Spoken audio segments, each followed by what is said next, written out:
Music music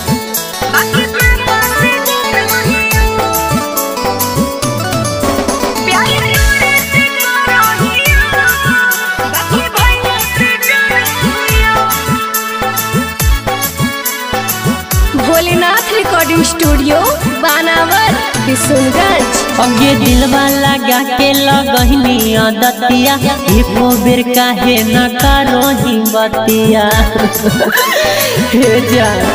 अगे दिलवा लगा के लगहिनी अदतिया एको बेर काहे न करोही बतिया। हमरा लागो हो दूसरे पमाह रही प्यार तोरे से करो हियो, अच्छा बाकी पापा से डरो हियो। प्यार तोरे से करो हियो, सही में बाकी पापा से डरो हियो। पापा से डरो हियो,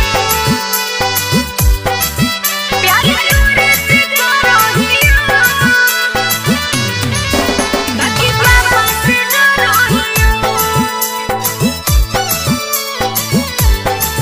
प्यार तोरे से करो हियो, बाकी भैया से डरो हियो।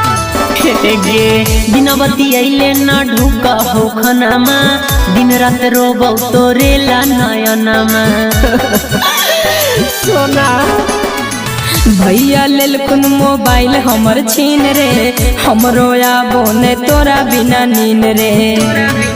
फूल पानी के केरा पझारोही प्यार तोरे से करो हियो, अच्छा बाकी पापा से डरो हियो।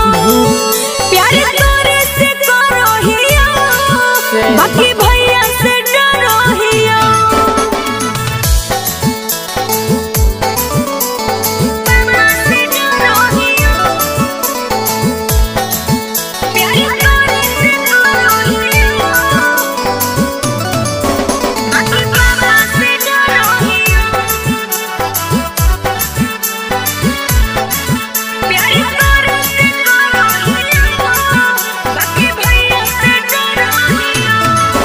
गे दिलवा में बसल हो तोरे सूरतिया रोई रोई कटौ हमर रतिया तेरे खागे घर भर के रहो हमरे पन जरावा, एको बेर जाए न दे हो बहरावा। रितेश रोहित के यादो न कह रोही प्यार तोरे से करो हियो, बाकी पापा से डरो हियो। झूठ बोला है प्यार तोरे से करो हियो, बाकी भैया से डरो हियो। हे रे हम तोरे हियो तोरे रहबऊ। भोलेनाथ रिकॉर्डिंग स्टूडियो बानावर बिशुनगंज।